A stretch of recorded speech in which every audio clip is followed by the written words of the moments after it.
आणि तिथे mini waterfall पण आहे, तुम्ही बघू शकता. तेव्हा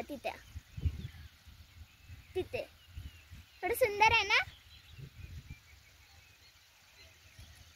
आणि तिथे पवन चक्की पण आहे, तुम्ही बघू शकता. पवन चक्की म्हणजे विंड मिल. बघा ते हळूहळू हलतायत, त्याच्याने आपल्याला इलेक्ट्रिसिटी जनरेट होते. तुम्ही बघू शकता. बघा एवढं सुंदर आहे. आणि तिथे बघा, तिथे आमचा पेट डॉग आहे, त्याचं नाव बाबी आहे. तर बघा तिथे केवढा व्ह्यू देतो. व्ह्यू बघताय तो बघ, आमचा पेट डॉग आहे. बघा तो कसा पळतोय, क्यूट आहे ना.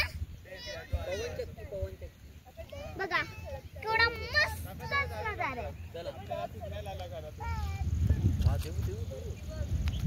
बाय, आपण भेटूया नेक्स्ट व्हिडिओ मध्ये. तोपर्यंत बाय बाय. नेक्स्ट पार्ट 2 मध्ये मी तुम्हाला पवन चक्की म्हणजे विंड मिल जवळून दाखवणार आहे. तुम्ही एक्साइटेड आहे ना. हा बाय, आपण नेक्स्ट व्हिडिओ मध्ये भेटूया. तोपर्यंत बाय बाय. ते बघा इथे फ्लाईज पण आहेत मस्त मस्त. बघा व्ह्यू केवढा मस्त आहे.